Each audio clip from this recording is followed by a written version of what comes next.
Determination to follow through with the health change in your life. That willpower to follow through with it. Eating healthy, counting your calories, staying physically active. Some people say, oh, I don't need to exercise. I've already exercised. I walk all over the place in my office today. The body gets used to routine. So even if you do 6 kilometers, I do about, I don't know, 24 kilometers a day in my practice. That's not exercise. I have to sit down with my personal trainer and get thoroughly trained twice a week. So anything you do regularly, your body eventually gets used to it. It doesn't in any shape or form mean exercise. Then your diet. We come from the part of the world where if we do not fry something and we don't add palm oil on it and add dawa, it's not been fully finalized yet. There's nothing wrong with eating those things. It's the moderation that matters. Does that make sense? How can you eat eba in the morning, eba in the afternoon, eba? It is not right. You say, no, that's the only way I can have energy to concentrate. Guys, this is how the human body works. How can you eat the heaviest meal of the day at night time and you go to sleep? And you wonder, why am I having a body mass index of 440? Why is the doctor worried about a heart attack in this patient? This is what happens. When the human body needs food,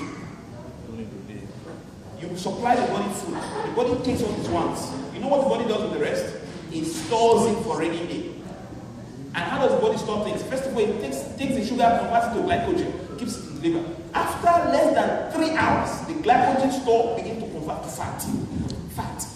And you know where the oxidants live in the human body? Fat cells. Remember we talked about antioxidant, cancer prevention. Guess what? Where do you find oxidants in the human body? Fat cells. That's where they hide. So what you want to do is, if you want a heavy meal, have a conversation with your family and say, at a certain time of the day, a certain good number of hours before I go to bed, that's when you give me my favorite amala and everything, and the wedu and all the oil. And give me, instead of giving me 2 wraps, just give me 1 wrap. Can I tell you something? Enjoying the taste of a food is what you need to focus on. Rather than that your stomach is full, you don't benefit. That is what has been killing us.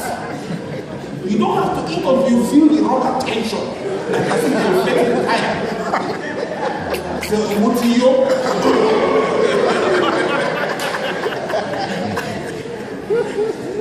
The next one, doctor says cholesterol is 8.9. Say, all the witchcraft in the village, all of them are going to pray for me. So pray. You witchcraft is not really in that. What do you don't go like that. Tell your wife, can you start cutting this thing down for me? And you know what? If your work is so tedious that you cannot, get home till late, I'm guilty as charged. By the time I get home, she knows when I leave the clinic, sometimes midnight.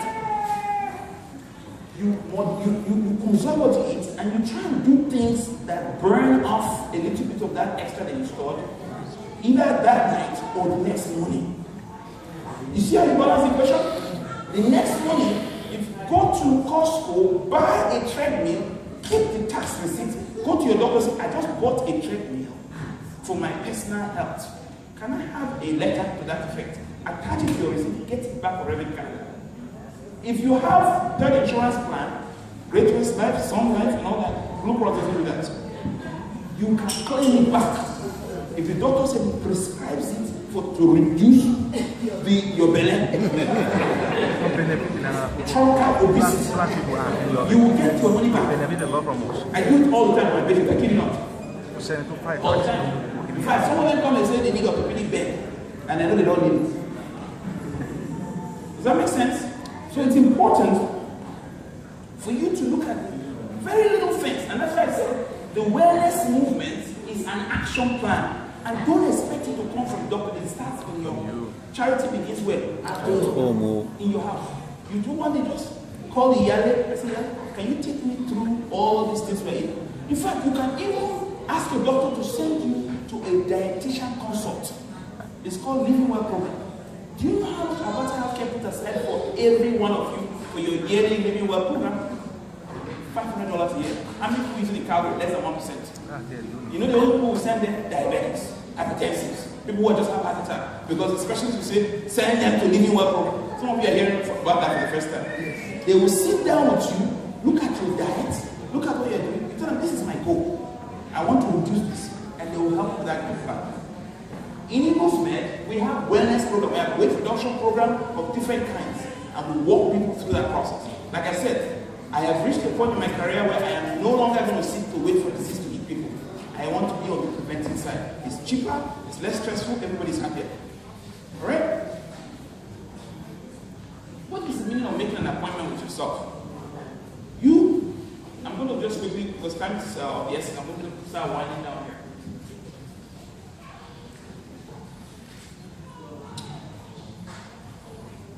You see the second bullet that I put in there, start living now. I've read about this in many, many books through my medical career. Traveled around the world, I've heard it from some motivational speakers. It never sank in until I lost my dad.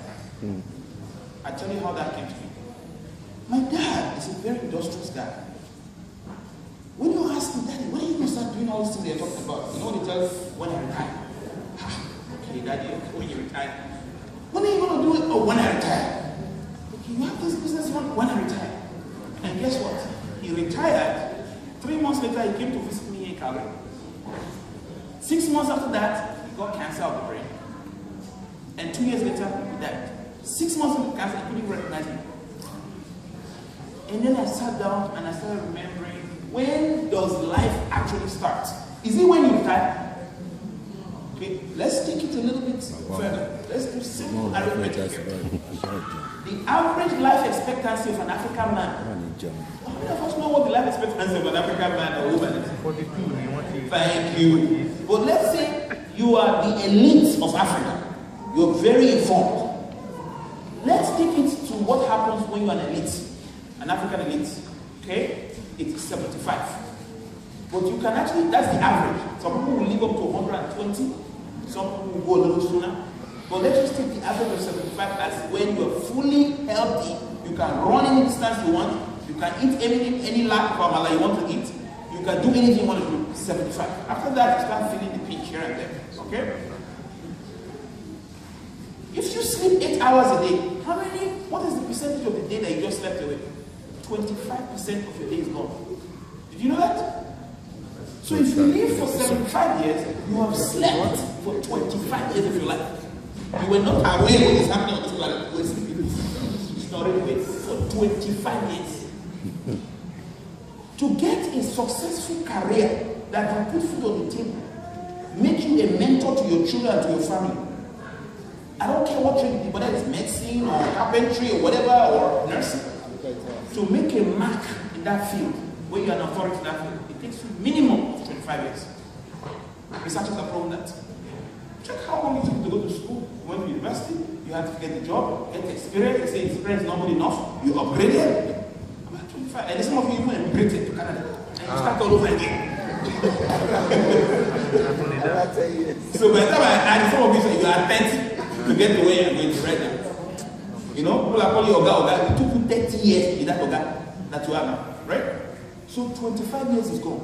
So let's do the math again. So we spent 25 sleeping. We spent 25 to get a career. Let's talk about the next important one, children. To raise a child, North Americans say by the time the child is 18, it can learn different. Not in Africa. So by the time the child is kind of fairly independent, let's say the child is super smart, he's acing things and entering university at the right time.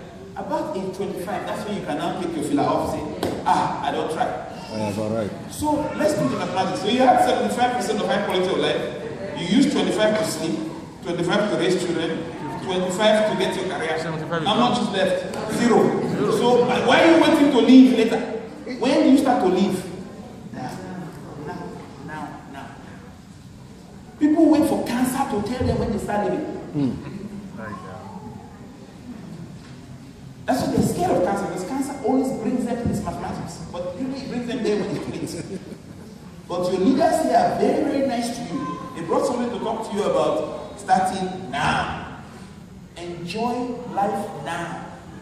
Get the things that you need to get for your children now. If you have something planned for them, you may not do everything. Start to do it now. It's very important. So don't count the days. Enjoy the moments. Some people are very abusive on their body. The kind of things that they expose their body to, the kind of chemicals they expose themselves to. They bring a hair product. This is for the ladies. They bring a hair product from Nigeria. You don't know where they mix this thing from. It smells weird. Even your gut feel tells you that this thing is not right. Take it to your doctor. And if you don't have to ask your friends, say, do you have a doctor who actually understands all these African mixed match oils? Because I have treated a patient with skin cancer from an African hair product from Ghana.